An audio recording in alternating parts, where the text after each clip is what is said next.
ಹರೇ ಶ್ರೀಕೃಷ್ಣ. ಶ್ರೀಮದ್ ಭಗವದ್ಗೀತೆ ಅಧ್ಯಾಯ 10 ಶ್ಲೋಕ 27. ಉಚ್ಚೈಶ್ರವಃ ಸಮಶ್ವಾನಾಂ ವಿದ್ಧಿ ಮಾಮೃತೋದ್ಭವಂ ಐರಾವತಂ ಗಜೇಂದ್ರಾಣಾಂ ನರಾಣಾಂಚ ನರಾಧಿಪಂ. ಈ ಶ್ಲೋಕದ ಭಾವಾರ್ಥ: ಭಕ್ತರಾದ ದೇವತೆಗಳು ಅಸುರರು ಒಮ್ಮೆ ಸಮುದ್ರವನ್ನು ಕಡೆದರು. ಈ ಮಂಥನದಿಂದ ಅಮೃತ ಮತ್ತು ವಿಷ ಎರಡೂ ಹೊರಬಂದವು. ಶಿವನು ವಿಷವನ್ನು ಕುಡಿದನು. ಅಮೃತ ಮಥನದಿಂದ ಅನೇಕ ವಸ್ತುಗಳು ಹುಟ್ಟಿದವು. ಅವುಗಳಲ್ಲಿ ಉಚ್ಚೈಶ್ರವಸ್ಸು ಎಂಬ ಹೆಸರಿನ ಕುದುರೆಯೂ ಒಂದು.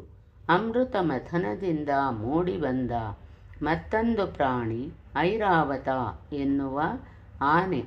ಈ ಎರಡು ಪ್ರಾಣಿಗಳು ಅಮೃತ ಮಥನದಿಂದ ಬಂದುದರಿಂದ ಅವಕ್ಕೆ ವಿಶೇಷ ಮಹತ್ವ. ಅವು ಕೃಷ್ಣನ ಪ್ರತಿನಿಧಿಗಳು. ಮನುಷ್ಯರಲ್ಲಿ ರಾಜನು ಕೃಷ್ಣನ ಪ್ರತಿನಿಧಿ, ಏಕೆಂದರೆ ಕೃಷ್ಣನು ವಿಶ್ವವನ್ನು ಪಾಲಿಸುತ್ತಾನೆ.